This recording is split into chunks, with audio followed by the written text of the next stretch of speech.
মুসলমান আপনার পক্ষে থাকবে? থাকবে না। তাহলে এই বেটারা সর্বপ্রথম জাহান্নামে যাবে। এই বেটারা আজকে মুসলমানের বাপ বেটাই, চাচা ভাইপো, ভাইয়ে ভাইয়ে পাড়া পড়শে মারামারি ফাটাফাটি কাটাকাটিতে লিপ্ত করিয়ে দিচ্ছে, ঠিক না? প্রত্যেকের কাছে অনুরোধ করব, এই দুই মুনাফিকদের কাছ থেকে সরে আসুন, সরে আসুন। যে নিজেকে বাঁচাতে চান, সমাজকে বাঁচাতে চান, মা বোনের ইজ্জত রক্ষা করতে চান, এই দুই মুনাফিকদের কাছ থেকে সরে আসুন।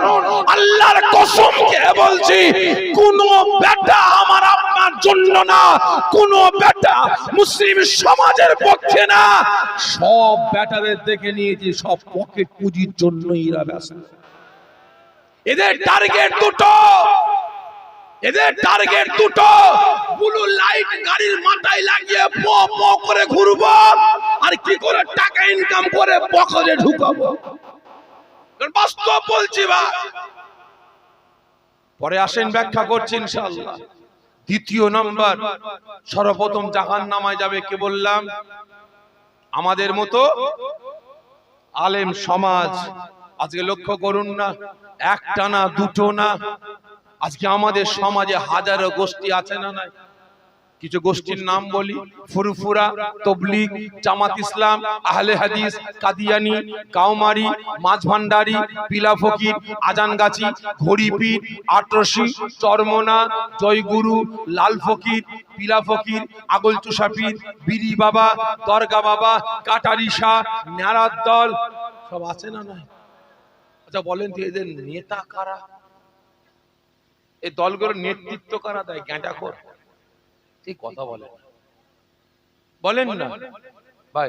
আজকে আমি ওয়াজ করব, অনুমতি দিয়েছি, শুকনো মাথায় তেল দিচ্ছি ভাই, বুঝতে পেরেছি? আজকে ওয়াজ করছি ভাই, ওয়াজ করব, আর ঘড়ির দিকেও তাকাবো না।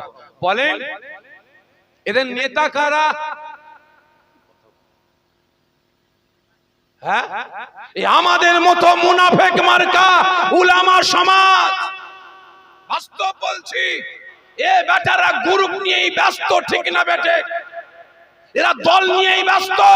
কি করে আমার দল বাঁচবে, কি করে আমার গ্রুপ বাঁচবে, এ বেটারা সেই নিয়ে ব্যস্ত।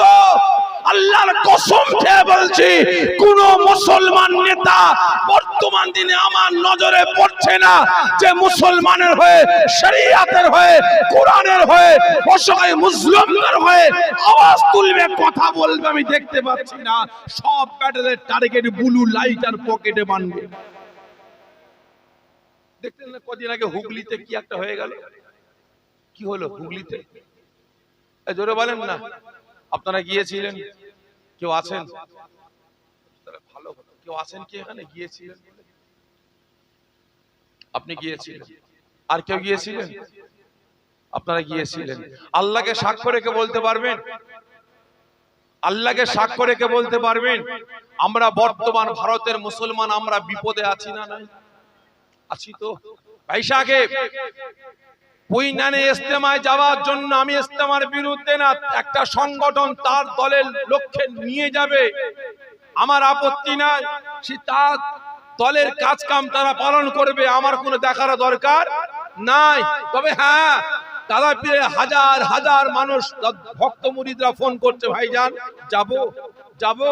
আমি কিন্তু না বলি, আমি না বলিনি। আমি একটাই কথা বলেছিলাম, ওখানে আমরা মুসলমান, আমাদের মাথার দরকার। ওখানে যত মাথা বাড়বে, পশ্চিম বাংলার মুসলমানদের দুশমনদের বুকটা তত ভদ্দর করে কাঁপবে, ঠিক না বেঠে? কিন্তু দুঃখ এটাই, কষ্ট এটাই, ওখানে লক্ষ লক্ষ মানুষ জমায়েত হয়েছে। তিনটে দিন ধরে মানুষ ঘন্টার পর ঘন্টা রাত দিন কাটিয়েছে। ওখান থেকে একবার আওয়াজ তুলেছে যে আমরা ভারতের জনগণ, লক্ষ লক্ষ মানুষ এখানে আমরা জামায়াত হয়েছে। আজকে আমরা ভারতের মুসলমান বিপদে আছি।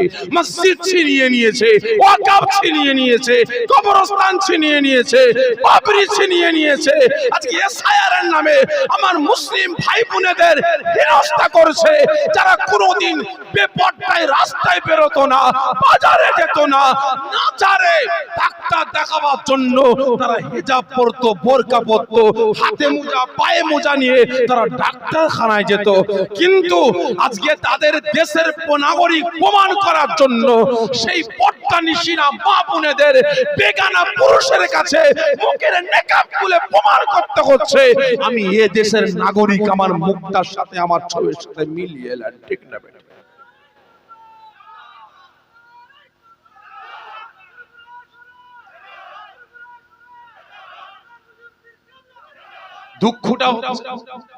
দুঃখটা হচ্ছে এটাই, তিনটে দিন কেটে গেল, সেখানে ৭২টা ঘন্টা কেটে গেল, একটা সেকেন্ডের জন্য বলেছিল এই লক্ষ লক্ষ মানুষ তোমরা এখানে হাজির হয়েছো মুসলমান হয়ে, মুসলমানের বিপদে আপদে এই লক্ষ লক্ষ মানুষদের বলছি ঝাঁপিয়ে পড়তে হবে।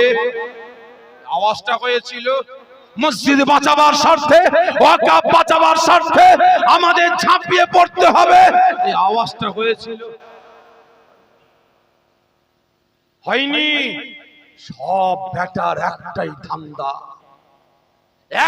ধান্দা, মসজিদ জাহান্নামায় যাক, মাদ্রাসা জাহান্নামায় যাক, মুসলমান মরে গেলে পুরাবে কি ভাসিয়ে দেবে কি পুঁতে দেবে দেখার দরকার নাই, আমার ব্লু লাইট হলেই হলো আর বান্ডিল হলেই হলো, আমার দলটাকে বাঁচাতে পারলেই হলো। আমি বাঁচলে কার নাম? হ্যাঁ, বাপের নাম। রাস্তা দিয়ে যাবো ওই হাবিবুর রহমান হুজুরের ছেলে যাচ্ছে রে, কার নাম হবে? আমার বাপের নাম। তাহলে আমার সংগঠনে বাঁচলে আমি সাফেরি, আমার নাম হবে, ঠিক না বেটা? আল্লাহর কসম খেয়ে বলছি ভাই, আমাদের পক্ষে কেউ না, আল্লাহ আল্লাহ রাসূল ছাড়া। আর দুই একটা ভাই আমাদের পক্ষে আওয়াজ তুলছে, কিন্তু আমাদের মতো মোল্লাদের বান্ডিল খাইয়ে আবার তাকে দমাবার চেষ্টা চলছে, ঠিক না বেটা? বাস্তব বলছি। আগে আমি এখানে কারোর পক্ষে বিপক্ষে বলার জন্য আসি না, আমি এসেছি দাদা ফিরে আমাদের হক কথা বলবো। দাওয়াত দেন চাই নাই দেন আমার কোনো যায় আসে, বুঝতে পেরেছেন? ভালো করে বুঝবেন। আজকে বেটারা আজকের দিনে, বর্তমান দিনেও এখানে হাত এখানে হাত মোল্লাদের মধ্যে একসাথ লাগিয়ে বেড়াচ্ছে। কি হচ্ছে না ভাই? এরা লাগাচ্ছে ঝান্ডা নিয়ে, আরে টুপিওয়ালা দাড়িওয়ালারা লাগাচ্ছে এখানে হাত এখানে হাত, দাঁড়িয়ে সালাম, শুয়ে সালাম, হাত তুলে মুনাজাত, হাত ছেড়ে মুনাজাত। রাসূল মাটির নবী, নূরের নবী, রাসূলের কবর বলতে হবে, রওজা বলতে হবে। কি হচ্ছে না ভাই? রাসূল আমাদের মতো মানুষ না, আমাদের বড় ভাই। কি হচ্ছে না ভাই? সকলের কাছে অনুরোধ করব, এই দুই মুনাফিকদের কাছ থেকে সরে আসো। ঈমান, আমল, আকীদা গুলোকে বাঁচান, কাজে লাগবে, না হলে সব শেষ। বাস্তব বলছি ভাই, আগামী দিন কি ভয়ঙ্কর দিন আসছে আমি বলে বুঝাতে পারবো না। আর বিভিন্ন শ্রেণীর মানুষ সঙ্গে ঘুরে বেড়াই, তো বিভিন্ন মানে শ্রেণীর লোকের সঙ্গে কথাবার্তা বলি, তাদের মুখের কথা ভাই আমি প্রকাশ্যে বলতে পারছি, জ্ঞানী যারা বোঝে তারা শুধু ইশারায়। আজকে বেটারা জুজিয়াত মাসলাকে কেন্দ্র করে, ছোট ছোট মাসলাকে কেন্দ্র করে মুসলিম সমাজের মধ্যে ফাটল ধরিয়ে বেড়াচ্ছে। তাই প্রত্যেকের কাছে অনুরোধ করব, এদের কাছ থেকে সরে আসুন, ঈমান, আমল, আকীদা গুলোকে বাঁচান, কাজে লাগবে। আজকে এরা বলে রাসূল আমাদের মতো মানুষ, আপনারা বলেন তো রাসূল আমাদের মতো মানুষ, ঠিক করে বলে, তাহলে কেমন মানুষ বলেন? কেমন মানুষ? রাসূল মানুষ, কিন্তু আমার আপনার মতো মানুষ না। মুহাম্মাদুন বাসারুন লাইসা কাল বাসারি, ইয়াকুতুর হাজারুন লাইসা কাল হাজারি। রাস্তার পাথর পাথর আর হাতের আংটি পাথর দুটো এক, আকাশ পাতাল তফাৎ। ভাই আমি শাফেরি সিদ্দিকী, আমার বিষয়ে আমার জীবনী পড়ে আপনি বেশি জ্ঞান অর্জন করবেন, বেশি জানবেন না যে মা আমাকে গর্ভে ধারণ করেছিলেন সেই মা জননী আমার সম্পর্কে বেশি জানবেন? কে জানবেন? মা। ভালো করে বুঝবেন। রাসূল অনেক বড় কথা সঙ্গে বোঝাবার স্বার্থে বলছে। একদিন আবু জেহেল রাসূল পাক সাল্লাল্লাহু আলাইহি ওয়াসাল্লামকে জঙ্গল থেকে নিয়ে এসেছে। এসে চিৎকার করছে, ভাবিজান ভাবিজান। নবী পাকের আম্মা যেন হুজরাখানার ভিতরে ছিলেন। কে? আমি আবু জেহেল। কি হয়েছে? একটু বাইরে আসেন। নবী পাকের আম্মা যেন বাইরে এসেছেন। কি হয়েছে ভাই? আপনার বেটাকে ধরুন। সময় মতো পৌঁছেছিলাম বলে জীবিত পেয়েছেন, না হলে জঙ্গলের পশুরা আপনার বেটাকে ছিঁড়ে পুড়ে খেয়ে ফেলতো। নবী পাকের আম্মা যেন মুচকে মুচকে হাসছে। আবু জেহেলের মাথা গরম। আমি উদ্ধার করে নিয়ে আসলাম মোহাম্মদকে, ই আমাকে একটু বাবা দেবে, সাবাস দেবে, ধন্যবাদ দেবে, তা না করে হাসছে। ভাই আপনার কি মাথা খারাপ হয়ে গেছে? নবী পাকের আম্মা জান ফরমাচ্ছেন, না রে ভাই আবু জেহেল, আমার বেটা মুহাম্মদকে আল্লাহ পাক কত বড় নিয়ামত করেছে, আমি মা আমিনা আজও পর্যন্ত আমার বেটাকে চিনতে পারিনি। জোরে বলবেন না ভাই আবু জেহেল, আপনার ভাতিজা আমার বেটা মুহাম্মদ জঙ্গলে গেছে, জঙ্গলের পশুরা যদি জানতে পারতো আব্দুল্লাহর বেটা মুহাম্মদ গেছে, তাহলে একটা না, দুটো না, 100 না, 200 না, জঙ্গলের সমস্ত পশুরা খাওয়া দাওয়া ছেড়ে দিয়ে, শিকার ছেড়ে দিয়ে আমার বেটা মুহাম্মাদের চাঁদ মুখটাকে দেখার জন্য পাগলের ন্যায় ছুটে ছুটে এসে আমার বেটার সামনে কাতারে কাতারে দাঁড়িয়ে যেত।